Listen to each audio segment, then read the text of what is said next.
vatandan kelgan uchurlar. Xitoy chet el bilan aloqalashgan Uyg'urlarni texmi qattiq jazolaydiganligini bildirgan. 2021-yili 5-oyning 28-kuni Uyg'ur axborot markaziga kelgan uchurda bildirilishicha, Sharqiy Turkistonning Aqsu viloyatida ochilgan yig'inlarda telefon haqida jiddiy tadbirlar e'linadiganligi, chet el bilan aloqalashgan har qanday odamning nima mazmunda so'zlashganligidan qat'iy nazar qattiq jazolanadiganligi uqtirilgan.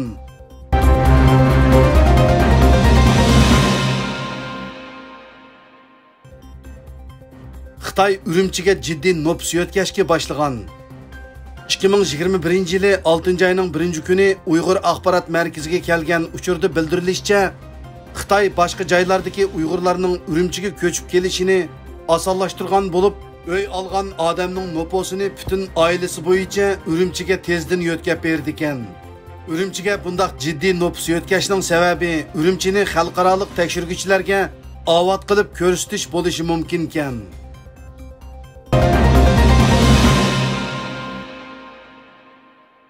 Kişilik huquq tashkiloti Xitoyning Sharqiy Turkistonda elib borgan qilmishlarini insoniyatga qarshi jinoyat deb atadi. Dunyo tinchlik tashkiloti to'rining 31-maydagi xabarda deyilishicha, Kişilik huquqni ko'zatish tashkiloti 19-aprel doklad e'lon qilgan bo'lib, dokladda Xitoy hukumatining Sharqiy Turkistondagi Uyg'ur va boshqa musulmonlarga qarata elib borgan qilmishlarining insoniyatga qarshi jinoyat ekanligi o'tirib qo'yilgan. Stanford Kişilik huquq va xalqaro adliya markazining xizmatchisi Ben Van Shakning bildirishicha, Xitoy Kommunistik partiyasining Sharqiy Turkistondagi musulmonlarga qaratgan siyosati va qilmishlarining xalqaro jinoiy ishlar qonuni bo'yicha insoniyatga qarshi jinoyat o'lchamiga mos keladiganligi texmi oydinlashgan. Xabarda Xitoy hukumatining Sharqiy Turkistondagi jinoiy qilmishlarini to'xtatish uchun texmi kuchlik, texmi moslashgan xalqaro besimning intayin zarur ekanligi tilga ilingan.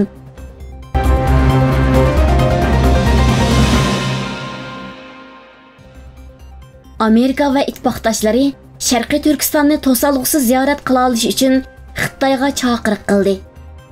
Bloomberg to'rining 31-maydagi xabari qaraganda, Avstraliya va Yangi Zelandiya rahbarlari Xitoyni kuzatuvchilarning Sharqiy Turkistonni to'salg'usiz ziyorat qilishga ruxsat berishga chaqirgan bo'lib, Avstraliya bosh ministri Scott Morrison va Yangi Zelandiya bosh ministri Jacinda Ardern Sharqiy Turkistondagi kishilik huquq vaziyatidan qattiq andish qildiganligini bildirgan. Yaqindan buyon Avstraliya bilan Xitoy o'rtasidagi munosabat kun sari nacharlashayotgan bo'lib, Xitoy Avstraliyadan kelgan bir turkum importni to'sib olgan va tamojni beji olgan. Xitoy har doim muxbir va boshqa kishilarning Sharqiy Turkistonga kirishiga yo'l qo'yamiz deb jar solib kelgan bo'lsa-mu, hozirga qadar Sharqiy Turkistonni ziyorat qilgan jurnalistlar ziyorat davomida nurg'un cheklanmalarga uchraganligini va Xitoy soqchilarining ularga ergishib olganligini oshkorlagan. Xitoy diplomatiya ministerligining bayonotchisi Wang Wenbin dushanba kundagi muxbirlarni kutib olish yig'inida Avstraliya va Yangi Zelandiya rahbarlarining Xitoyning ichki ishiga aloqador masalalarda chekdan oshdi deb ayblagan.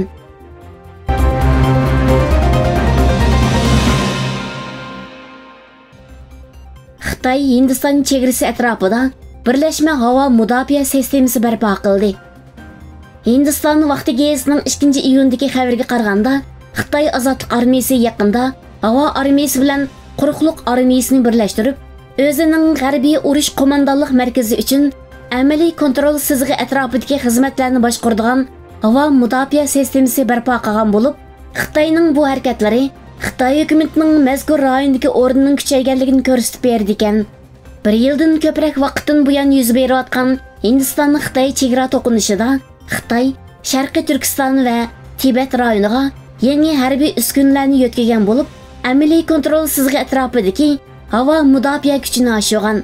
Aviatsiya shirkatining muavin marshali Manmohan Bahadirning bildirishicha, Xitoyning bu xil harakatlari Hindiston uchun tahdid shakllantirdi ekan.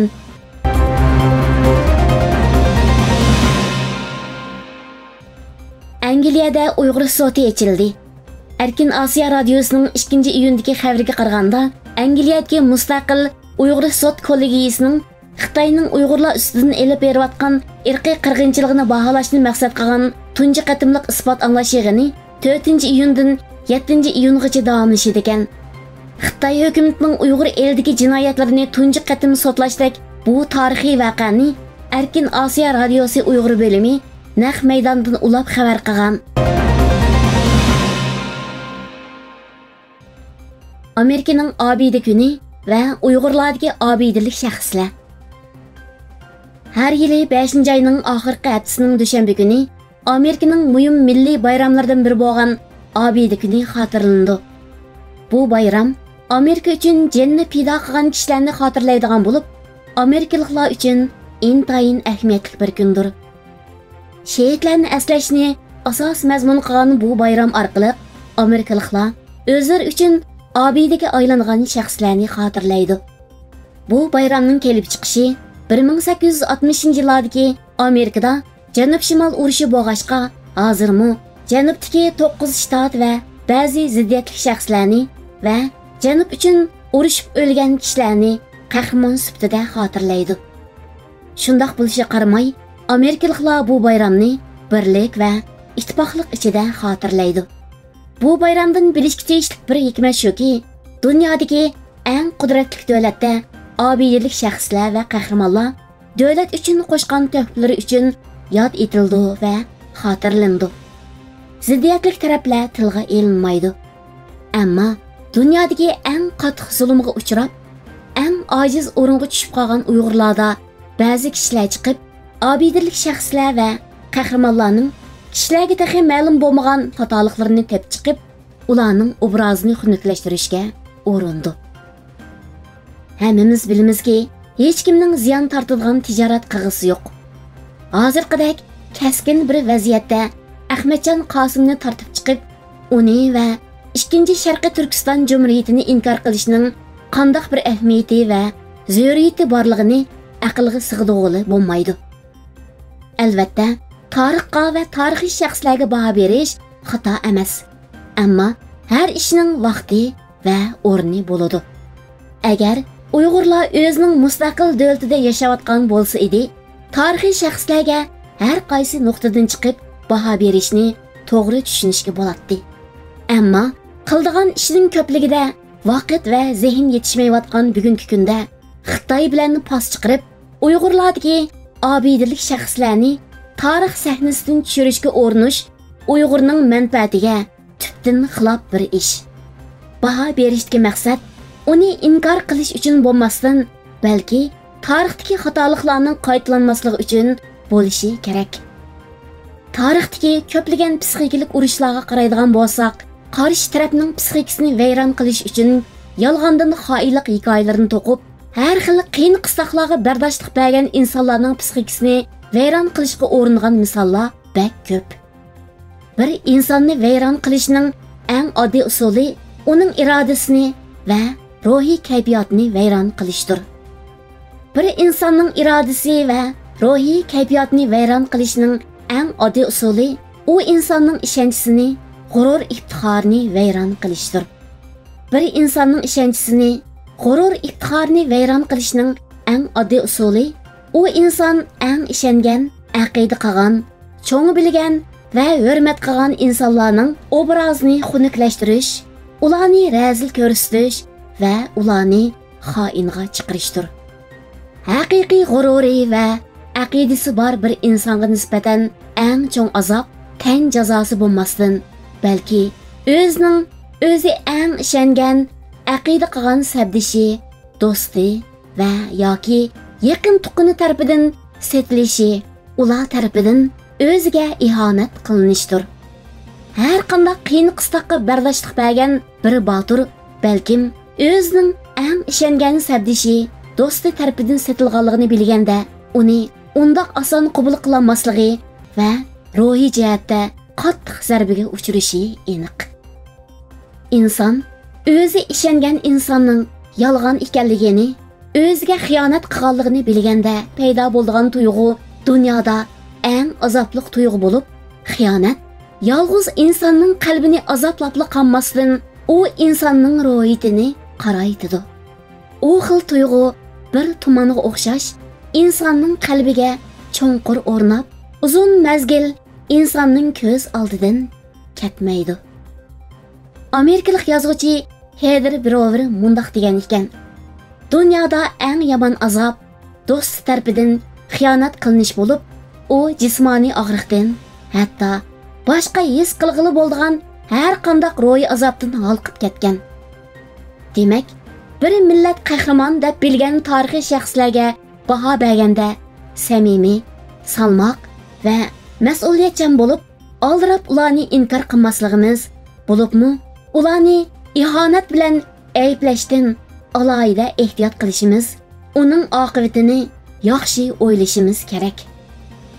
Ahmadjon Qosimi Uyg'urlarning yaqinqi zamon tarixidagi dahi, vatan va millatning hurligi uchun imkoniyatning yetishicha tirishchilik ko'rsatgan va shu yo'lda yosh hayotidan ayrilgan bir qahramon.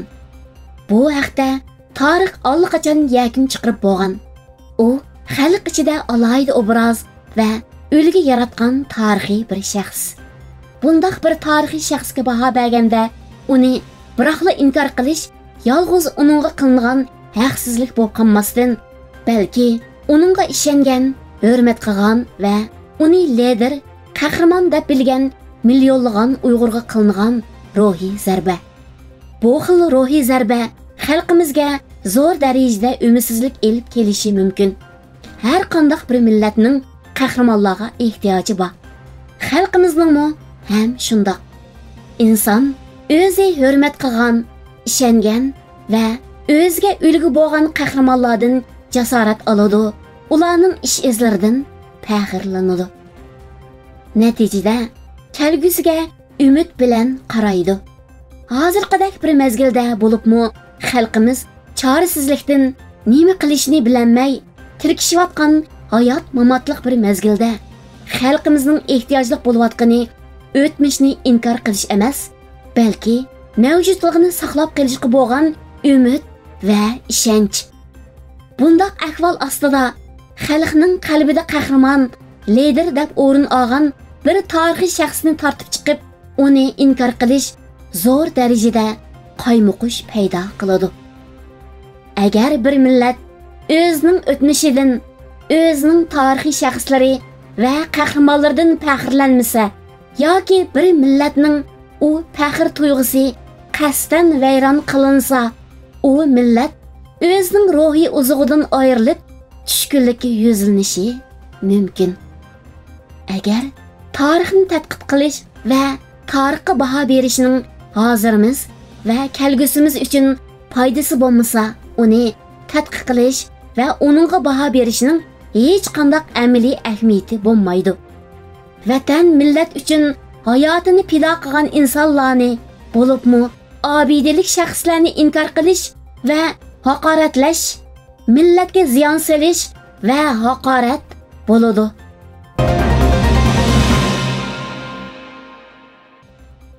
Erik yo'lidagi qismatlar. 6-qism. Turkiyadagi iztirobliq Uyg'urlar va jafoliq hayot. Shunda qilib 2014-yili 9-oydan boshlab Odiljon va hamrohlari omon-eson holda g'oyiviy manzili Turkiyaga qadam besib, 1 yilga so'zilgan chet el hayotini boshlaydi. Dastlabda ular intayin xo'shal-xo'ram horduq chiqarib Turkiyaga sog'-salomat kelib olganligidan olamcha so'yingan bo'lsa-mu, biroq shu yili kuzda vatandan kelayotgan shum xabarlar, bo'libmi ularning oilalariga aloqador shum xabarlar ularning Turkiyadagi xushalligini birdilla butunlay yo'q chiqarib etadi. Eng qattiq balo qazo yanada Odiljonning oilasiga keladi. Chunki 2014-yili 19-aprel Urumchi vokzal voqeasi bilan 22-may Qiziltog' bozori voqeasini bahona qilgan Xitoy hokimiyati shu yili 28-maydan e'tiboran vatanimizda atalmış qattiq zarba berish davlat terrorligini qo'zg'agan bo'lib, Odiljonning oilasi Aqsu Oyko'lda bo'lgandan sirt nuqtaliq xatarlik oila deb qalpiqi bo'lg'ashqa tunji zarbidan xoli bo'lolmagan. Saqchilar Odiljonning chet elga qonunsuz yo'llar bilan qochib ketgan degan jinoyatni ortib, uning ayoli ve ota-onasini tutqun qilib olgan. Uzoq o'tmayla uning ayolini eriga pul urib berib, kechib ketishga yordamlashgan degan atalmış jinoyat bilan ayblab 20 yillik kesib o'tgan. Bu xabarni anglagan Odiljon birer oydek o'rin tutib yetib qolgan. Chunki uning ojizlab ketgan teni bunchula og'ir balo qazolarga bardoshlik bera olmaydi. Boshqalarning ahvolimi buningdan farqsiz bo'lib, hammasining oila a'zolari va xotin bolalari o'xshash qismatlarga duchor bo'lgan edi. Gerçi boshqa yurtdoshlar va konu qadinaslar Odiljon va hamrohlarga tasalli berib, vaziyat kelarjili yaxshilanib ketidi deb ko'nglini yasab baqqan bo'lsa-mu, biroq 2015-yili vatanimizdagi vaziyat texmi yomonlashib, ularning boshqa urug' tuqqanlarimi Xitoyning ziyonkashligidan aman qola olmaydi. Oqibat bu yigitlar Turkiyada chorisizlik va amalsizlik ichida bir yildak tishini tishlab yashashga majbur bo'ladi. Bu jarayonda ularning bir yil burungi tuyg'ulari bilan 2015-yildagi tuyg'ulari osmon zamin farqlanadigan holat shakllanadi. Ularning ichidagi o'qimishliq biri yangi kelgandagi tuyg'usi bilan bir mezgildan keyingi tuyg'usini selishtirib shundoq deydi. Turkiyaga yangi kelganda hayajon bilan qanday qilsa mushu davlatning nupusiga o'tkilib bo'ladigando deganni o'ylab yashaydigan gapkan. Keyincha vaqt o'tgan sari, vatanni seg'ingan sari men nimishga keldim bu yerga? Maqsad jon beqishma? Jonni vatandimi buningda yaxshiroq boqqili bo'ladi-ku. Maqsad ilm elishmi? Ilm elishdagi maqsad nima? Ma'qul. Ilm oldik deyli. Turklarning olimlari ko'p. Bizga ehtiyoji yo'q. Bu ilmni men nada ishlataman? O'z qavmiga foydasi bo'lmagan ilmning jon beqishdan boshqa nimaga foydasi? Xilma-xil savollar o'tirg'i chiqishga boshlaydi ekan. Turklarning ish og'ritgan nazarda qarashlari. Orqamizdan bu bechoralar Çin zulümida yaşay olmay bek bozak bo'lib, bu yerga panoh tortib kelganlar. Ojiz insonlar, ko'nglini og'ritmayli. Zulmga uchirgan mazlum duo qilsa, duosi ijobat bo'ladi degandek yiztoshliq so'zlari quloqqa kirib qoladi ekan. Yana ba'zi lükçek turklar, sizlar bek yavaşkansizlar. Bizni Çinlar undaq bozak qiladigan bo'lsa, o'yni tashlab qaydab chiqib ketmay, jonni tikib elishib, jajisini beratdiq deydi ekan. O'qish tugab bo'lganda nimishqa vataningga qaytib, o'rganganlaringni xalqingga o'rgatmaysan deydi ekan. Xizmat topolmayman desa, vataningga ketmasang, albatta xizmat topolmaysan deydi ekan. Gapning qisqasi, hech bir vaqt bu Turkiya o'zimizning vatanidek bo'la olmaydi ekan. Men hijrat qildim deganlarga gap tayyor ekan. Payg'ambarimiz Madinaga kelib davlat qurdi. Davlat raisi bo'ldi. Keyin Makkani fath qildi. Buning ismi hijrat. Turkiyaga kelganlar bu yerda davlat qurib, keyin yurtini fath qilish imkoniyati yo'q. Turkiyada zaten kuchli bir davlat bor. Yangisini qurib hamsimi bo'ladi. Ba'zi turklar shundoq deydi ekan. Bu yerga kelayotganlarni faqat qish faslida shimoldan janubga, issiq joylarga qarab uchayotgan qushlarga, qaqas yerdan o't cho'p izlab, yeşil yayloqlarga yurish qilayotgan padalarga o'xshatishi mumkin. Buni anglaganda ochchig'imiz keladi ekan. Men degan sharafli bir inson tursam, nimishqa meni qushlarga, qo'y qalalarga o'xshatsan deb ichimizda batnab qo'ya oladi ekanmiz. Odiljonning xeli burulla Turkiyaga chiqib ketgan konu do'stimi o'xshash tuyg'ularni yangi kelganlar bilan o'rtoqlashib shundoq deydi. Ilgari Madinaga berib, Masjidi Nabaviyga yaqin bir yerdan uy ilib yashashni bekla orzu qilatdim. Hatto mushu orzu vajidan Turkiyaga kelib 10 yil yashapmi bu yerda nopos ololmagan. 2010-yili nopos berayli deb telefon qilgandimi? Rahmat. Men olmayman deb rad qilgandim. Keyin bir ustozimizdan bir turk o'quvchi so'radi. "Hocam, oilamizdagi hammanglar Madinaga berib yashashni qaror qildik. Chunki dunyodagi eng yaxshi yer Madina." Ustozimiz mundaq dedi: "Agar men boshqa yerga berib yashamoqchi bo'lgan bo'lsam, Madinaga emas, O'rta Osiyoga, ya'ni Samarqand, Buxoro, Qashqardagi yerlarga boratdim. Payg'ambarimiz vidolish hajjida xutba o'qiganda naq maydonda 120 ming atrofida sahoba bor edi. Biroq bulardan Madinada vafot bo'lganlarning soni 20 mingmi yetmaydi. Undaqda 100 mingdan ortiq sahoba qayaga ketdi? Dunyoning har qaysi joylariga ketdi. Nimishqa? Payg'ambarning so'zini yetkazish uchun islomdan xabarsiz yashagan insonlarga islomni bildirish uchun. Masalan, sahoba Abu Ayyub al-Ansari 84 yoshda Istanbulga kelib, bu yerda vafot bo'ldi. 3-xalifa Hazrati Osman zamonida Qibrısqa 40 sahoba kelgan. Bularning qabrisi hozirmi Qibrısda? Bular nimishqa kafir davlatlarga borgan? Bularning bir ulug'vor g'oyasi bor edi. Faqat jon saqlash uchun yashamaydi. Borgan yerga nur tarqatdi. Ular turgan yer ovatlashatdi, gullanatdi. Yusuf alayhissalom dastlabda kirgan zindon qandoq edi? Keyin qandoq bo'ldi? Pokizlanmadimi? Biz bu dunyoda cheklik yashaymiz.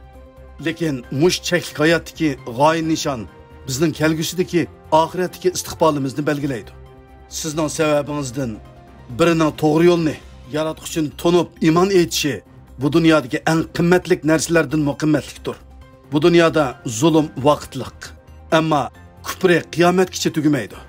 İmtihan dunyosi bo'lg'ashqa inson shundoq eg'ir siniladi ekan. 15 yil burungi ishni eslab baqsam, shu chaqda Urumchidagi o'rta maktab va oliy maktablarning o'qituvchilarining maoshiga qaraganda, Iroq Xotandagi chet yaqin rayonlardagi o'rta maktab o'qituvchilarining maoshi bir hassa yuqori bo'lganmish. Nimish shundoq? Chunki Namrat rayonlarga atalmış to'liqlimi beratdi. Turkiyada shundoq ekan. Ankara, İstanbul, İzmir qatorliq yerlardagi ma'murlarning maoshiga qaraganda, sharqiy viloyatlar, Diyarbakır, Hatay, Shirnoq, Malatya qatorliq yerlarda xizmat qiladigan ofitser ma'murlarning maoshi yuqori bo'ladi ekan. Nimishqa? Chunki bu yerlar jafoliq. Xizmat qilish mushkul bo'lg'ashqa hukumat ularga to'liqlimi pul berdi ekan. Albatta, eng odil yaratquchi bo'lgan Alloh taolo bandalarga intayin mehribon bo'lg'ashqa, qiyin sharoitda, jafoliq muhitda iymonda mustahkam turgan bandasiga katta ajr savob berdi ekan. Balkim İstanbulda o'qigan 1000 rakat namozning savobidan Oqsuda o'qigan 1 rakat namozning savobi ortiq bo'lishi mumkin. Qisqasi, Peqir garchi Turkiyada bo'lsam-mu, ammo har vaqt vatanda qaddini tik tutib, musulmonlik salohiyatini yo'shirmay, yotlarga bo'zak bo'lmay yashayotgan qarindoshlarimga havas qilaman. Uyg'urning eng notisi vatanda nochi yashayolganlar. Yurtini, uyini haq tashlab bermaganlar. Yaratquchi vatan qilib bergan zaminga ega bo'lib yashayolganlar eng esil insonlar deb bilaman. Chet eldagilar vatanimizga qaytolmagan, vatanga foydamiz bo'lmagan muddat ichida baribir jon saqlaydigan insonlarmiz. Xuddi qishda issiq balvoqqa ko'chib borgan qarlig'ashlardek bu yurtda bir mezgilli qola olamiz. Biroq mangu qola olmaymiz. Toshmo tushgan yerda aziz. Kishi yurtida sulton bo'lguncha o'z yurtingda ulton bo'l degan maqol tamsil bekorga aytilmagan bo'lsa kerak. Qurbonjonning tuyg'ulari texmi murakkab bo'lib, u tunji qitim chegarada yo'liqqan qo'pol muomala bilan vatandagi oilasi haqida kelayotgan shum xabarlar qo'shilib, uning psixikasi texmi buzildi. U shu chog'dagi tuyg'ularini bayon qilib mundaq deydi: Chet elga chiqib ko'gnim shu bo'ldiki, Uyg'urlar nadil yashasin, namratlik, yo'qsullik va bechorlik ichida yashaydi ekan. Vatanda bo'lgan bo'lsam-mu, bunchalik urilib, qiqilib, so'qilib yurmasdim. Chorisizlik ichida ah chekib yurgan kunlarimda bizni chet elga qiziqtirganlardan ba'zilar Iroqqa berib jihad qilishga undidi. Chunki menga o'xshash pasportsiz kelganlar uchun Turkiyadagi qimmatchilik va ishsizlik ig'ir davlatda yashash oson emasmish. Bo'pti, shunda qilay. Biroq buni turklar o'qib qolsa qat'iy bo'lmasmish.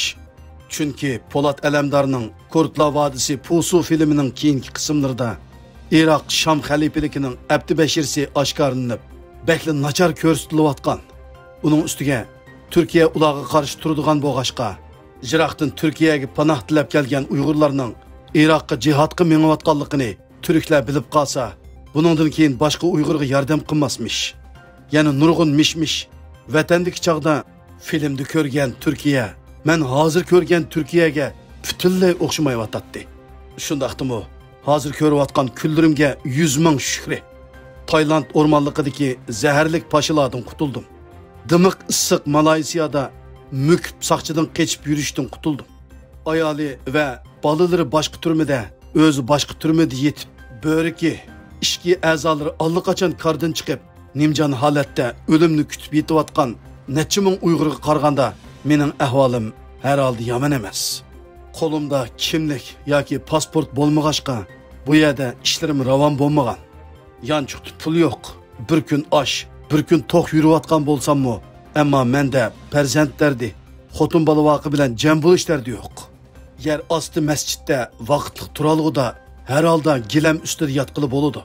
Taylandda turmada dog' simont yerda oylarcha yetib ketganlarga qaraganda gilam ustida yetish to'limi huzurliq ish.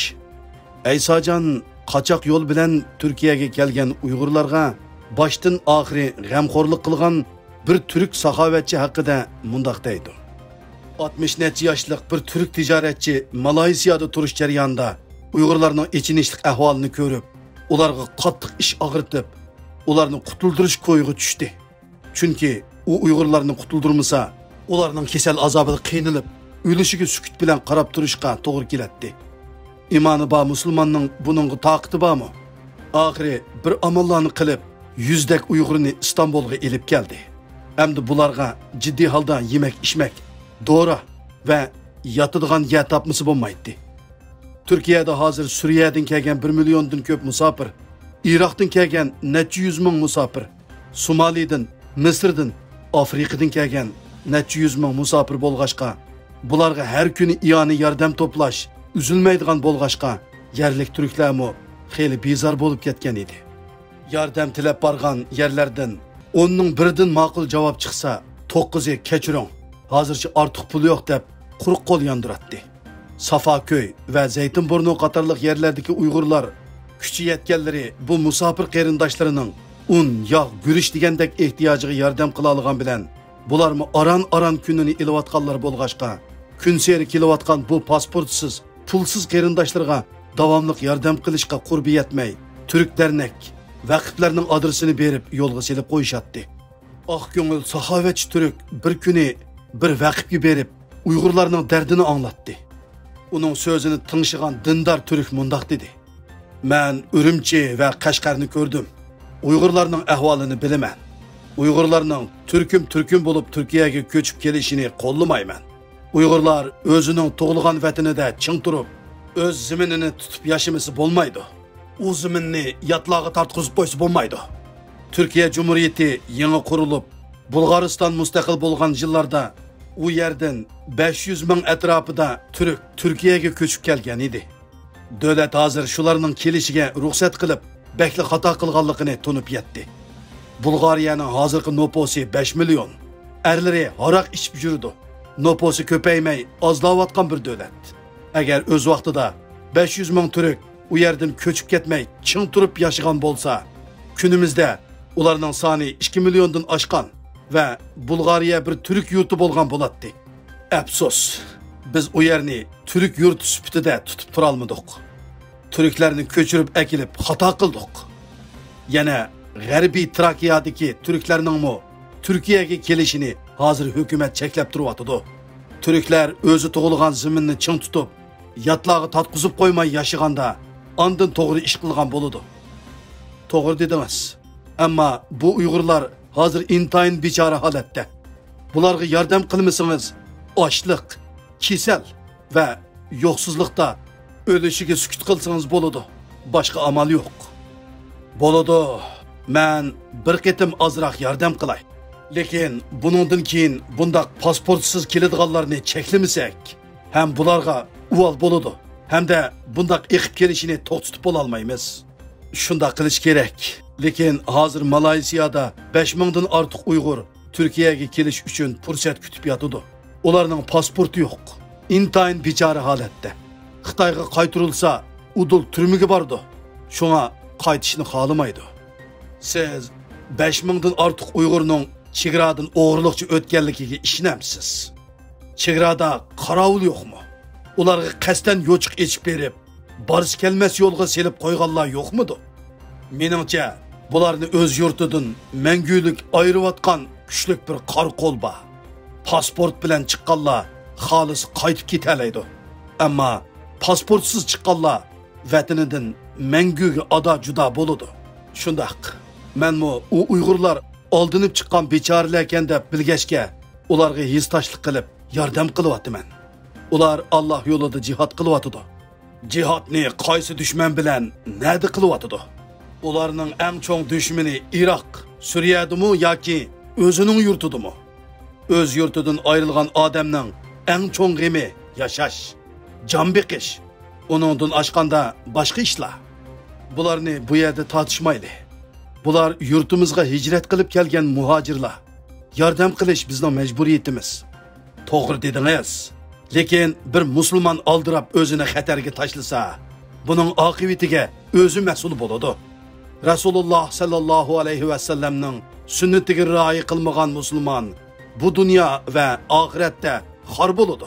Payg'ambarimiz o'z vaqtida Makkadan musulmonlarni Habashistonga hijratga avatishdan burun Habashistonning ahvolini egiladi.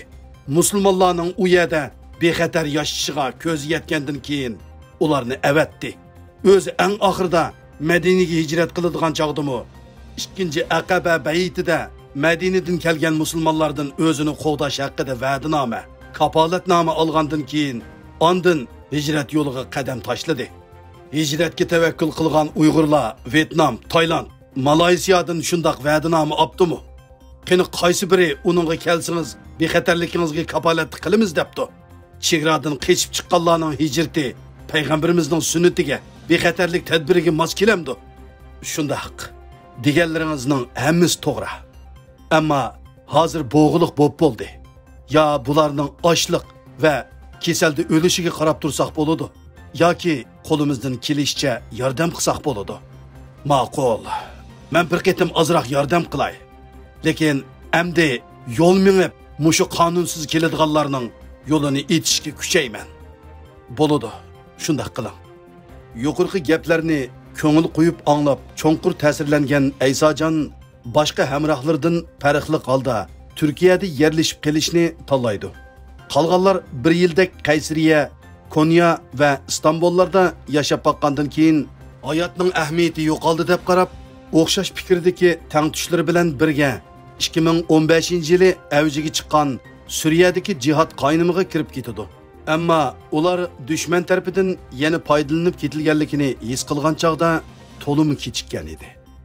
Undaqda mazkur yigitlar qandoq iziqtirishlar ichida kimlarning vasitasi bilan Suriyaga berib qolgan? Suriya ularning mahshargoyi bo'lib qolamdi. Bu mazmunlarga qiziqsangiz, diqqatingiz davomli kelarki sonda bo'lsin.